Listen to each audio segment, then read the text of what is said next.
I think that's probably why the social media algorithms picked it up and ran with it is because it's controversial, right? It's outside of the mainstream because guys have been told be kind, be humble, be humble, be a nice guy, be your friend. And at some point, I think guys realize that you can't friend zone your way into her heart. She's not going to romantically fall for you or be enthusiastic about you on an intimate level because you're a nice guy. And the truth of the matter is women really don't care about a man's struggles. They typically wait for the winners.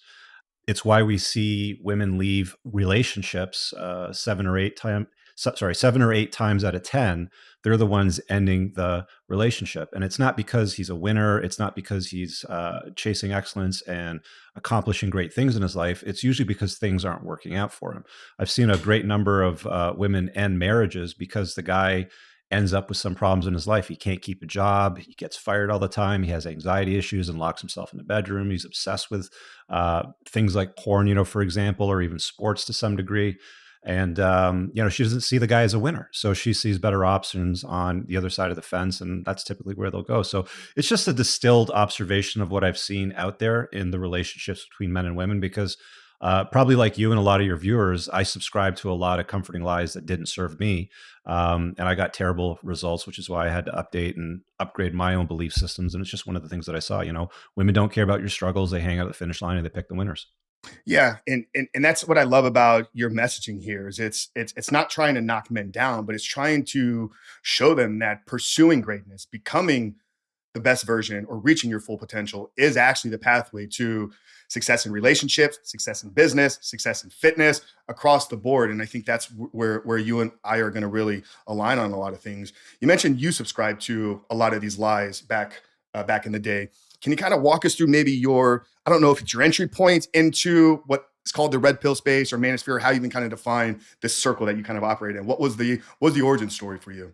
I'll tell the origin story because there's really three things that shook me, to my core. And to be very clear to you and your audience, I don't consider myself part of the manosphere, aka the manoswamp.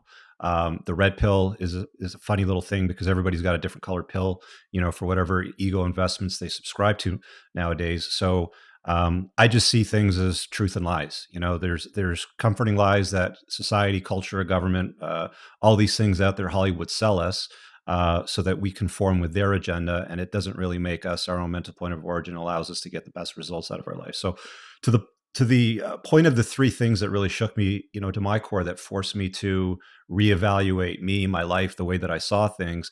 It was a piece of legislation in the Canadian government that forced us to drastically change the way that we ran our business. It was my divorce. And it was after all of that, after my divorce, after that piece of legislation passed, getting into a long-term relationship with a woman that was a single mom that had a couple of kids in tow from a prior relationship that basically lied and deceived me. So, if you want me to get into the details on all three of those things, we can do that. But it's just like, I subscribed to things that weren't true. I had ego investments in things that weren't true. And I did things where I had these covert contracts in my head where I thought to myself, if I did the right thing, because they tell men and women different things, right? They tell women, you do what's right for you, girl. They tell men, you do what's right. Right. So if you do the right thing, then you'll get what you want out of life. And that's not always true. So men need to update their beliefs when it comes to those lies. Yeah, no, absolutely. I think we'll probably definitely get into a few of those. I know one in particular I want to kind of discuss with you here a little bit around family and your views on marriage. But you mentioned that you wouldn't really identify yourself as somebody within the red pill or manosphere. You even called it the mano swamp. The Mano Swamp. Yeah. Mano swamp. What do you see going wrong, I guess, in the online space when it comes to men leading other men? I see a lot of really dangerous and destructive content out there. In your opinion, where do you think some of these content creators are going wrong, and what should be some of the signs and flags that men should look for when they're seeking advice online? Yeah, I think it's very difficult to separate the wheat from the chaff because anybody online can hold out to the public that they're something that they're not. They can act as if, for example. And I kind of got drawn into the manosphere at some point, 2017 or 18 or so. I had a very popular channel. My channel name's Entrepreneurs and Cars. It has nothing to do with pickup artistry, dating, or any of those things. It was, it was kind of always was and still is a self-development, like a self-improvement sort of lifestyle thing. But because a lot of the conversations I was having were sort of tied into getting better results with women, a lot of the manosphere type of creators would sort of collab with me or want to collab with me, or I'd be interested in a book that I would have come across, for example, and want to talk to the author. But what I learned over my time dealing with these guys is that most of them are not good men, and they're not good at being men. They've got some good information. They've got some answers to some common problems that guys struggle with. But I can tell you right now, you would not want to have any of these guys sitting at a table with your kids over a Thanksgiving dinner. They've got a very, very peppered past, and I can get into some examples if you'd like, but they've done some nefarious things that you wouldn't be proud of if you knew about them. And you'd want to keep some distance from those characters, which is why I separated myself from that space a couple of years ago. Yeah, that's great. You said that most of the guys online here are not good men and or not good at being men. Can you share what your opinion is of a good man and how can a man become good at being a man? Yeah, that's a great question. That's, by the way, credit to Jack Donovan. He's a great guy, and he's written some good books. The Way of Men, Becoming a Barbarian. Yeah, we had Jack on a few months back. Yeah, Jack is great. I take a lot of the cues from his work, and it's a lot of the stuff that I adopt and use in my own community and the guys that I deal with. But to me, a good man that's good at being a man is a masculine man. He's strong, he's virtuous, he's competent, he's courageous. He's also the kind of guy that's a good friend, right? Like, one of the problems that you'll run into with the Mano Swamp is that, like, a good friend to me is somebody that will protect your back when somebody's talking shit about you, but they'll talk shit to your face, right? Like, they'll bust your chops, they'll break your balls and make fun of you. You have some jokes face to face. But if anything ever happens when you're not in the room and somebody's, trying to run you up the flagpole or make up stuff about you, they got your back, right? So that's one of the core competencies, that I look for: guys that are solid, guys that aren't incompetent, guys that are able to make it rain and make things happen. There's a lot of components, I think, that sort of pile into what makes a good man that is also good at being a man.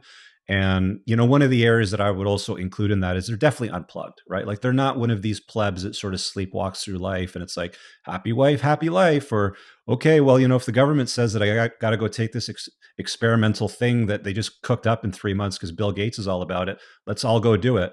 Like, having some critical thought about the way that things actually work, right? And of course, putting yourself first, because as a guy, if you put yourself first, then you can also lead your family too. You can lead your kids, you can lead the woman that's in your life as well.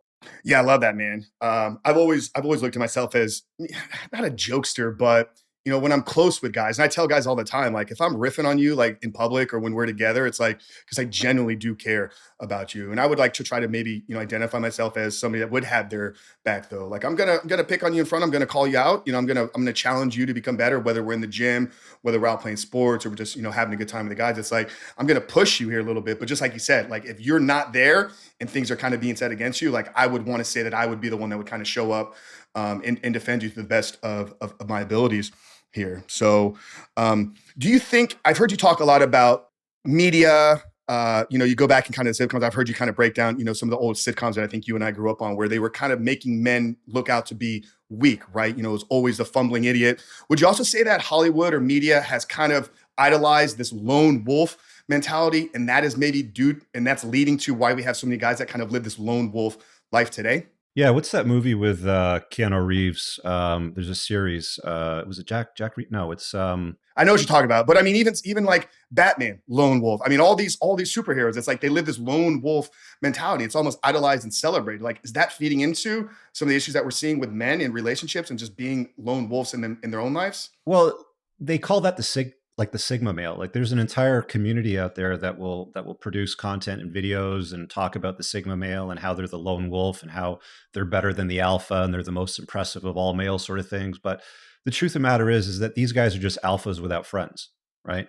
And your network is your net worth. And if you don't have good, competent, strong men in your network that can hold you accountable and lift you up, like a tide lifts all ships, sort of thing, then you're not going to go that far in life. Sure, if you're Batman and you're a billionaire, you're Iron Man and you're a billionaire and you have all this money to buy all this cool shit. But even these guys still work with people, right? Like, there's still people in their network that they work with, even though they act out as a lone wolf. So I think it's a bit of a lie. And guys, you can't separate yourself from society. Like, one of the categories of guys that you see a lot of is like the guys that associate with things like men going their own way, or like the black pill and stuff like that. And while I understand that there's frustrations in life and things may not always work out for you as you assume them to, you have to take a look at yourself in the mirror and take ownership for the results that you get. And you can't blame women, you can't blame society, you can't blame any of those things because you're in the driver's seat of your own life, right? So it's one of those things that bother me when guys just say, "Oh, I'm better than everybody else because I'm a Sigma male or I'm that lone wolf type of character."